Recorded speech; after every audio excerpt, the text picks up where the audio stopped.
Está no ar o Arte Clube. As novidades da música e da cultura diariamente com você. A apresentação Jansen Campos. Olá, bem-vindos ao Arte Clube. Falamos ao vivo nas rádios MEC e Nacional Rio. Também estamos em versão em vídeo para o YouTube. Você nos ouve pelo rádio e também pelo nosso aplicativo EBC Rádios, pelo site radios.abc.com.br, na Alexa também, outros assistentes de voz. E aqui no YouTube a gente traz sempre convidados especiais para um papo mais aprofundado. Tem muita gente bacana na nossa playlist. Você pode assistir aqui a qualquer momento, na hora que você quiser, vale a pena conferir. A gente fala de cinema, música, literatura, teatro, televisão, sempre com o olhar da comunicação pública. Nossa convidada de hoje é a escritora e atriz Maria Lucas. Doutoranda em arte pela UERJ, ela fez mestrado em teoria e crítica da arte na UFRJ, graduação em artes cênicas pela PUC-Rio, autora dos livros Esse Sangue Não É de Menstruação, mas de Transfobia e Mais Uma Casa de Bonecas. Eles fazem parte de uma trilogia, o terceiro vem aí ainda. Esses livros foram publicados aqui no Brasil pela editora Urutau, também na Galícia e em Portugal. A Maria tem vários trabalhos no teatro e vai estrear também no cinema, né? Participou também do especial Falas de Orgulho da Globo, no último dia 27 de junho. Também é diretora assistente de teatro, professora. E a gente vai ficar falando muito tempo aqui do currículo dela, vai acabar o nosso tempo do programa, vamos resumir um pouco. Carioca, nascida na Rocinha, estudou no Instituto Nós do Morro e um grande talento a gente traz aqui. Venceu o concurso da revista Serrote, a prestigiada publicação, né, do Instituto Moreira Salles, com o ensaio Prótese e Proteção, que agora ela adaptou para o teatro. A gente vai falar sobre isso tudo. Maria, muito obrigado pela sua presença aqui com a gente. Bom dia, eu que agradeço. Muito grata pelo convite e feliz de estar aqui com todo mundo que nos ouve ao vivo e para a galera do Instagram que verão esse vídeo aí na posteridade. É isso. Maria, queria começar falando da sua paixão pela literatura. Desde criança, como que foi essa... O que a literatura representou para você desde menina? Então, é interessante porque quando você me apresenta como escritora e atriz, né, eu estava batendo isso com a minha diretora, com a Wally, eu nunca tinha pensado sobre isso, mas ela diz que a primeira profissão que a gente coloca é meio que onde a gente se identifica mais. E eu fiquei pensando sobre isso, porque eu sempre me apresento como atriz e escritora. E quando você pergunta sobre essa paixão pela literatura, eu acho que as letras, elas realmente vêm de um lugar de uma paixão. Porque desde criança eu faço teatro, então sempre me vendo nesse lugar como atriz e todos os outros tentáculos que isso abrange, né, na área da direção, da dramaturgia e da pedagogia. E a literatura nunca foi um lugar de almejar ser uma escritora, de me ver nesse lugar. Mas sempre veio num lugar muito, quase que uma melhor amiga, né? Então, e aí eu falo de um corpo de uma pessoa trans, né? De uma infância trans nos anos 90, aonde eu não me via não via corpos como o meu, não me via nas aulas de educação física. Então, as brincadeiras de meninos ou de meninas, elas não me contemplavam. Na verdade, mais as de meninas, mas eu também não era muito bem aceita nesses espaços. Então, eu descobri, né, a biblioteca da escola, que nesse momento era a Escola Santos Anjos, na Cruzada, no Leblon. E eu comecei a ter aquele lugar como um refúgio e a gostar, né, de alugar esses livros. Depois eu comecei a roubar alguns livros, porque passava do número de livros que eu podia alugar.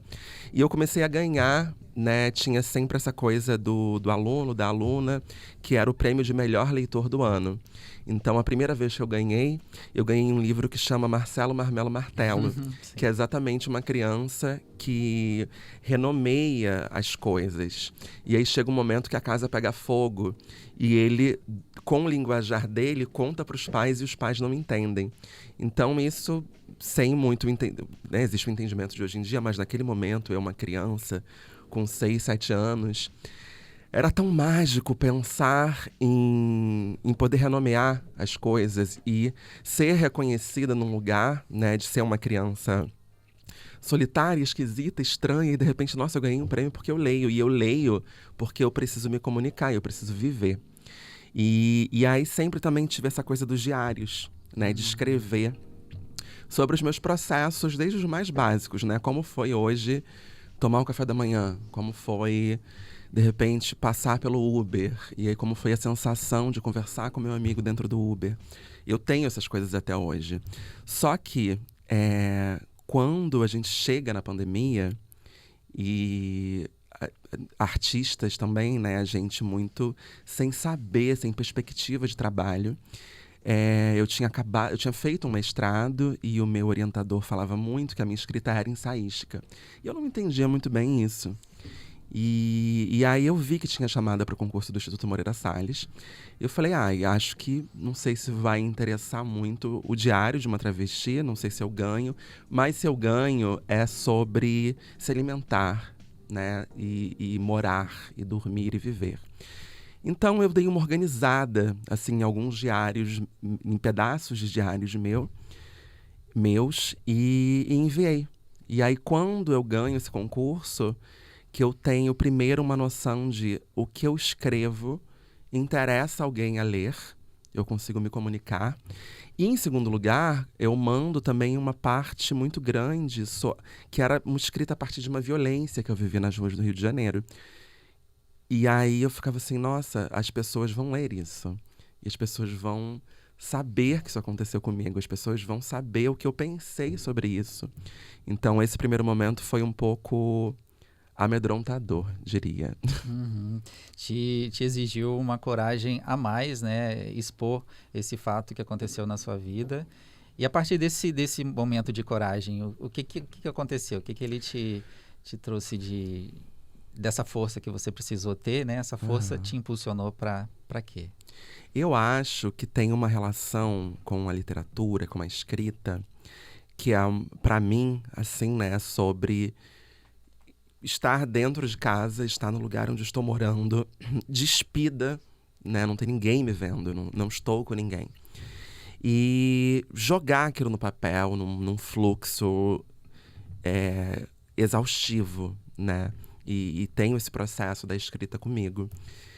E aquilo solidifica em algum momento, né? Que passa esse momento, você relê, você fala, isso aqui é um excesso, isso aqui não é.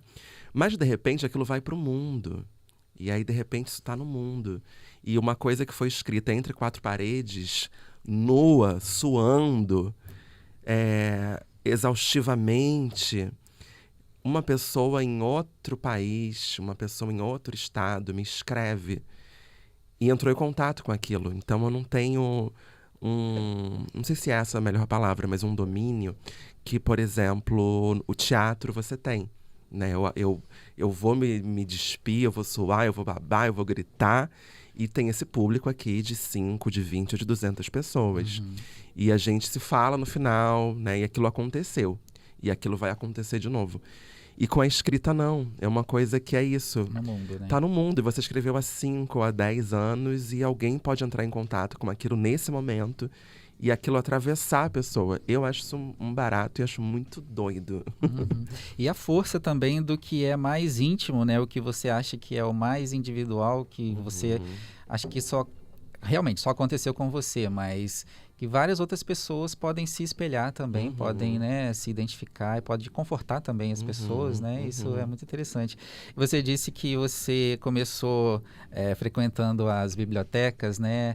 É muito interessante. Eu também frequentava as bibliotecas para poder saber o que era, como eu era, o que eu era. Procurava certos autores que gostaria de me esclarecer coisas que a gente não encontrava no mundo, né? Isso, a literatura tem isso também, né? Não existia tanto acesso à internet, né? Sim. Você me disse que, eu falei no começo que você fez Nós do Morro, né?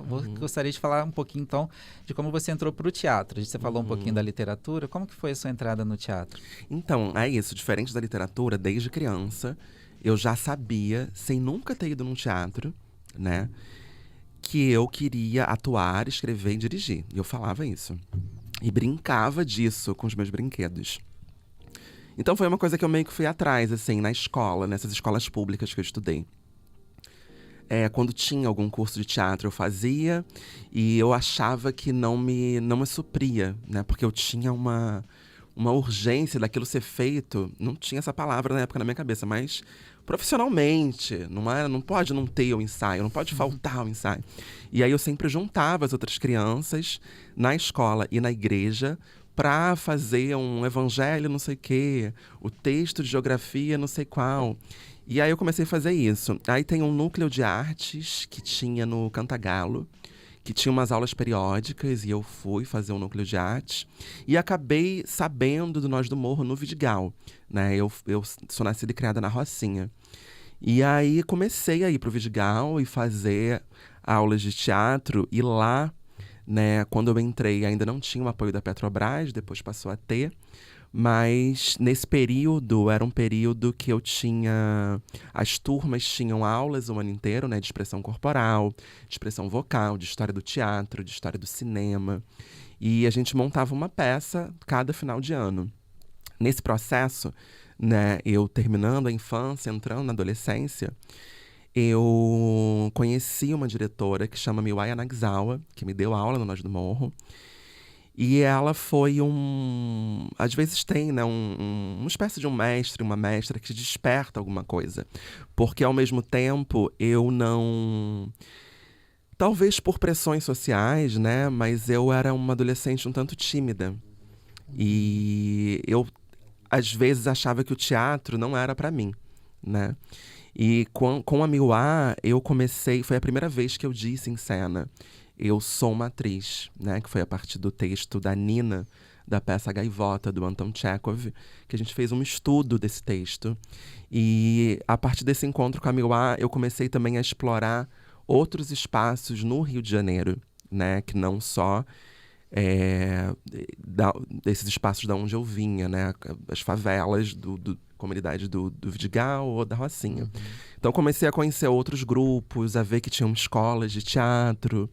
E acabei indo fazer artes cênicas na PUC.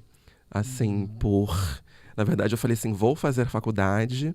E aí eu pensei em entrar em letras, porque eu não sabia que profissão eu poderia ter. E eu descobri que em letras tinha artes cênicas e que era mais fácil de entrar. Aí eu falei, acho que eu vou entrar em artes cênicas e depois eu entendo o que eu vou fazer em letras. E acabou que eu nunca passei para letras. E a partir das artes cênicas foi isso, né? Entrando na PUC, eu entrei antes dos 20 anos, estudando com pessoas que eram muitas vezes filhos de artistas ou de professores que já falavam outras línguas, que já tinham morado fora do Brasil. Então aquilo me assustou um pouco, mas eu sinto que ter ido estudar a partir das artes cênicas num lugar assim, numa faculdade, numa coisa mais teórica, me deu foi a partir da PUC que eu fui morar fora do Brasil 2 vezes. Eu fui fazer intercâmbio na Colômbia, em Bogotá, e na Espanha, em Madrid. E fui estudar línguas, fui estudar política, fui estudar sociologia, fui estudar cinema. Então, mas sempre a partir desse lugar das artes cênicas e já em comunhão com as letras, sem, né, como eu te digo, parece que tem uma paixão aí, um lugar que sempre, de alguma forma, me chamou. Mas eu sinto que quando você é uma criança, sobretudo, uma pessoa que vem da favela, de uma periferia, você não tem muito referencial. Então você tem, sei lá, talvez a televisão. Então é um pouco mais palpável eu pensar, eu posso ser uma atriz, né? Eu posso fazer isso. E aí, como é que se é uma escritora? Se ganha dinheiro? Como se escreve? Como se publica? Para mim, era uma coisa que eu nem pensava, eu não me via nesse lugar, sabe? E ainda mais quando você não se vê representada nesses lugares, né? Porque Exatamente. Até então você não tinha transicionado, né? Sim. Eu queria saber como que a arte, né, a literatura, a sua aproximação com o teatro te ajudaram a consolidar, né, a sua identidade, a você ser quem você é realmente. O que isso te trouxe como um instrumento para dizer, eu sou uma mulher e eu vou seguir nessa profissão como uma mulher que eu sou. Então, eu sinto... Eu acho muito interessante quando às vezes me apresentam como performer, porque eu sinto que tem um lugar que a performance ou a arte cênica, de alguma forma, ela sempre me ajudou e me ajuda a constituir, a construir ou a elaborar os processos de vida, né? Talvez só a vida ordinária, ela não dá conta. Ela para mim, Maria, ela não me ajuda a entender. Eu acho esse mundo muito doido. E acho que eu tenho uma urgência de tentar entender e de me expressar que é isso, o teatro, as artes cênicas, né? Elas me constituem, elas me ajudam a respirar, a conversar aqui com você agora, a pensar em como eu me visto, no que eu como, né? Então, eu sinto que todo esse processo, ele... Né, isso, eu com 3 anos de idade eu já sabia. Eu sou uma mulher e eu sou uma atriz. E por coisas da vida, eu não era autorizada a expressar isso. Então, quando eu digo que eu era tímida e que no Nós do Morro eu não me via, é porque não tinha outras atrizes ou professoras ou professores trans nessa época. Então, eu sabia que eu tinha um segredo que eu precisava esconder. E o que eu mais ouvi a minha vida inteira era: o que você é? Você é um menino ou você é uma menina? Então, como que eu ia me ver como um ator? Ou como uma atriz? Né? Então, por isso que assim, quando eu entro na graduação, eu já começo a entender que eu preciso estudar direção, roteiro, e mesmo assim pensando que talvez... Você não se via no palco ainda. Eu não me via no palco, porque como ator, como é que eu vou ser um ator se eu não sou um homem? Né? Então, acho que quando você não é quem você nasceu para ser, você vai ser medíocre na sua profissão e na sua vida, porque você não tem uma condição de estar vivendo, né, e sendo quem você é. E aí, o teatro, de alguma forma, também, existe um movimento de aproximação e de afastamento, né, ao longo dessa minha trajetória. Porque o que me abraça nesse momento são as artes da noite. E aí, a arte drag, né? A arte do burlesco. Então, esse lugar que a gente entende, talvez até como mais marginal, que foi aonde eu escrevi a minha dissertação de mestrado, é o lugar onde eu começo a me afirmar e a entender que eu já sou. Né? Talvez eu precise mudar o nome e mudar como eu me apresento. Porque já me perguntavam antes se eu era homem ou mulher. E aí eu falo assim, eu posso escolher o que eu respondo. Eu posso, inclusive, escolher que eu não sou nem homem nem mulher, que eu sou uma travesti, ou que eu sou uma pessoa não binária. Então, E aí, eu acho que eu me torno uma pessoa mais interessante, porque é isso que acontece quando a gente, como pessoas trans, se autocoroa, se empodera e se afirma, e mais do que isso, entende que a gente não... Eu não sou sozinha. Eu não sou a Maria sozinha. Eu não sou capaz de ser. Eu sou a Maria porque outros e outras também são. E também me constituem. Porque quando a gente cresce sendo empurrada para uma cisgeneridade compulsória, para uma cis-heteronormatividade compulsória, então existe um mundo, né, que já se sabe o que é ser homem, mulher, ator, atriz, apresentadora, escritor, escritora. Então a gente precisa reconstruir tudo isso. Né? Então, quando eu digo que eu estou porque outras estão, é porque eu gostaria de ter 8, 15, 16, 20 anos hoje e ver a Maria. Então eu falo assim, eu preciso fazer isso. Ao mesmo tempo que eu preciso saber da existência de outras que estão aí e que já estiveram. E a gente vai dando passos largos para que a gente possa fazer o que de alguma forma eu estou fazendo com a peça, que é pensar numa possibilidade de uma dinastia trans travesti. E outras pessoas que estejam também pensando nisso vão ter em você referência a partir de agora. Você está dando continuidade a isso, né? Você citou a peça, vamos falar então um pouquinho, né, do espetáculo Próteses de Proteção, o mito da travesti contra o carro falo. Ele é baseado então nesse ensaio que você fez para a revista Serrote, vencedor, né, do prêmio. E fala um pouquinho pra gente sobre ele, como que essa história vai ser contada agora no palco. Então, a gente tem... Eu contei, né, que eu escrevi esse texto, mandei para o Instituto Moreira Salles e ganhei o concurso. É a primeira trans também a vencer o concurso. Isso também já é desbravador. Também. Isso é desbravador, mas também traduz a violência sistemática que a gente vive. Porque a gente precisa parar de ser as primeiras. Né? Porque a gente é sempre a primeira aluna trans, a primeira professora trans, a primeira namorada trans, a primeira amiga trans. E assim, que não seja a única, né? Que não seja a única, porque a gente precisa viver, a gente precisa ter mais. E não ser só a Maria que ganhou. Isso denota uma violência sistemática contra nossos corpos. E então, assim, quando eu ganho esse concurso, esse texto fica lá e eu passo 3 anos pensando que eu nunca consegui ler esse texto, né? Que ele vem a partir de uma violência. E eu recebo um convite de um dos Sescs de São Paulo para fazer uma leitura performativa, um evento da área de literatura. E aí eu penso, nossa, chegou o momento, eu preciso ler esse texto. Como foi encarar isso? Foi... É isso, eu já estava nessa investigação do projeto de doutorado sobre outras travestis que não só são atrizes, mas que também pensam a cena na área da dramaturgia, da pedagogia. E já tinha escrito sobre o trabalho da Wally Rui. E convido a Wally para falar assim, olha, em primeiro lugar, antes de uma diretora, eu queria te convidar para pegar na minha mão e que eu consiga ler esse texto, para a gente entender o que a gente pode fazer. E foi um encontro mesmo de uma parceria para a vida, uma abertura desse caminho. Porque a gente lê e a gente começa a elocubrar assim, células performativas a partir do ensaio, pensando em como se dá a feitura dessa escrita, a relação com o público. E aí a gente fez algumas vezes, entre Rio e São Paulo, aberturas desse processo. Nesse decorrer, a gente pensa assim, ok, a gente construiu um esboço que a gente pode construir uma dramaturgia a partir disso.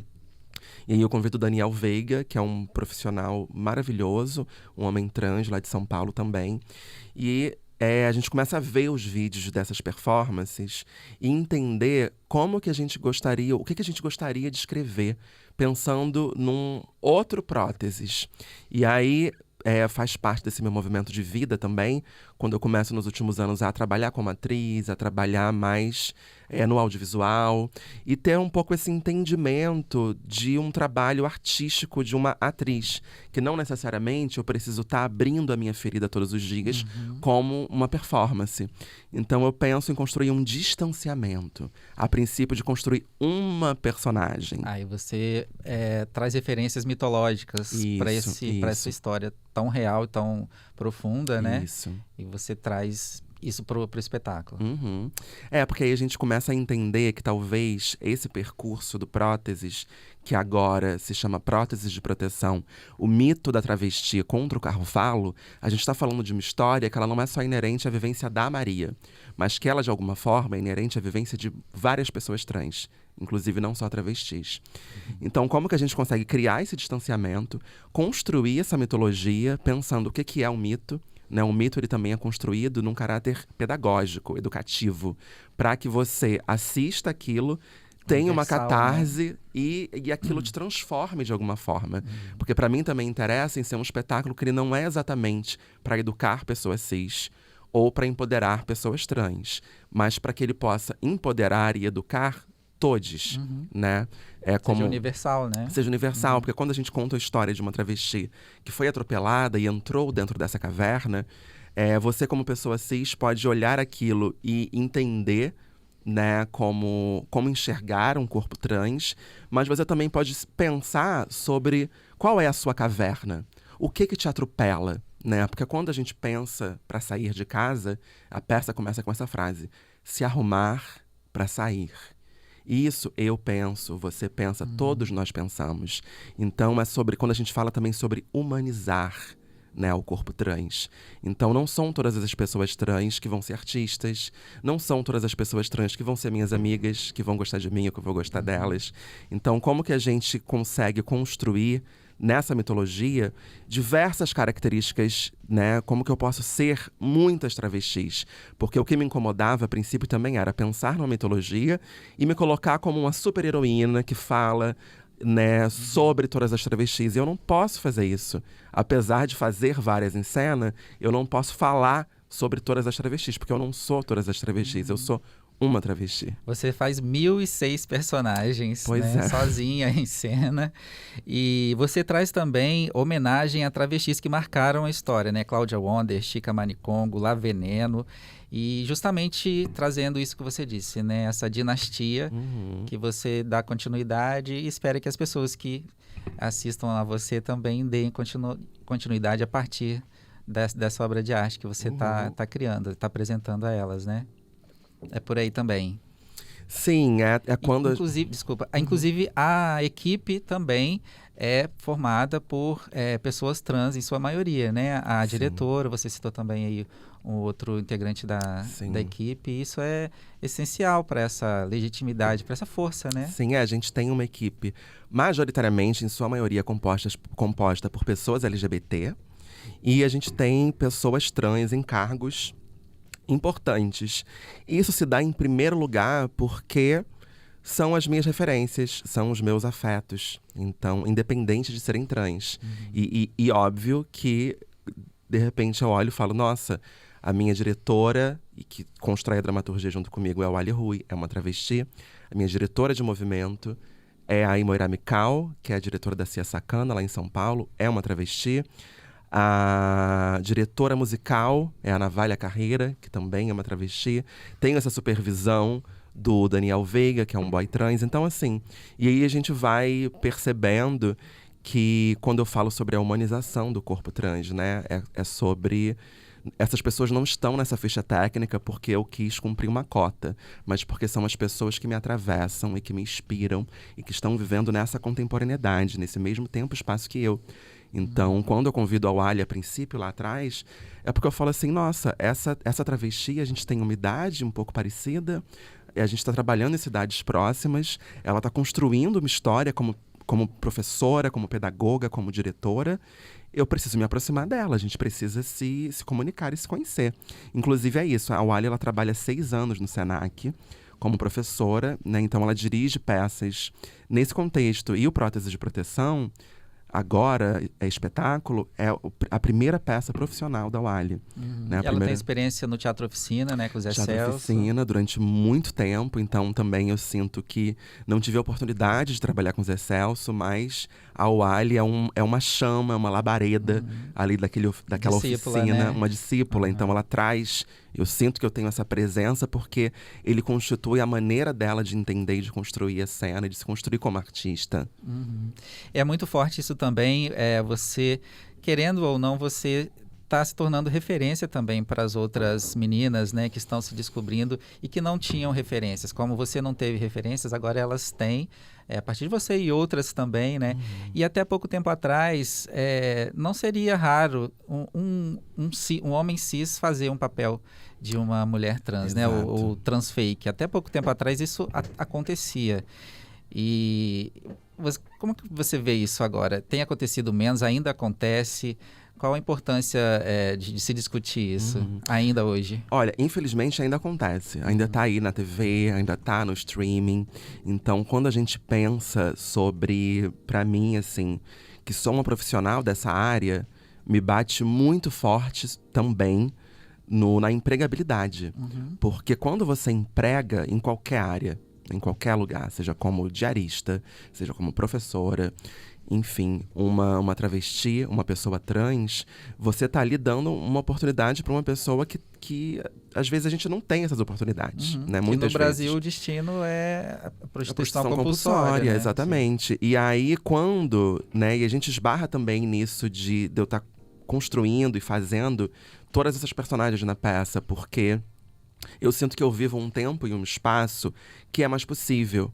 Que eu, quando era adolescente, ou quando eu começo a transicionar, eu não achava nem que eu poderia ser atriz, nem no teatro. Então, quando essas portas do teatro começam a se abrir para mim, e mais recentemente essas portas também do audiovisual, é um lugar que ele é muito específico, mas que ele ainda não está tão construído, como a gente vê, por exemplo, com o movimento negro. A gente agora tendo várias atrizes protagonistas pretas, vários núcleos pretos nas novelas.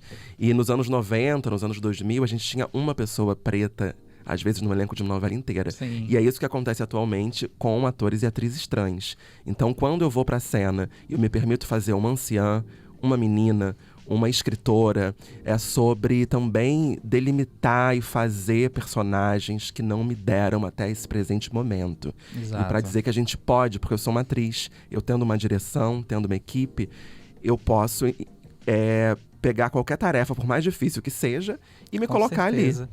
A gente só vai entregar aqui a nossa programação para a Rádio Nacional, seguir com a Revista Rio. A gente continuou o papo aqui com a Maria Lucas e falando sobre a peça, né, que ela estreia nesse dia 4 de julho no Espaço Cultural Municipal Sérgio Porto, no Humaitá.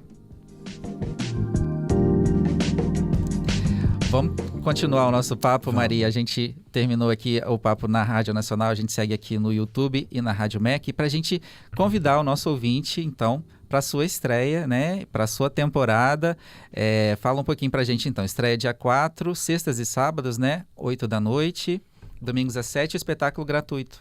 Isso, então, é muito bom a gente poder ter esse espetáculo gratuito, porque acho que por tudo que a gente tem falado aqui é importante que a sociedade veja, mas, sobretudo, um dos meus maiores sonhos é a gente poder ter uma população trans travesti entrando naquele teatro, que é um espaço que, mesmo para mim, que sou quem eu sou, que estou onde eu estou, ainda é um espaço excludente. Então, convoco todos os boys trans, as pessoas não binárias, as travestis que estiverem no Rio de Janeiro. O espetáculo ele é gratuito e ele é para todos, ele é para você, ele é para mim. Eu vou me sentir muito orgulhosa em ter outros corpos trans trocando comigo nessa plateia. A gente tá às sextas e sábados às 8 e domingos às 7.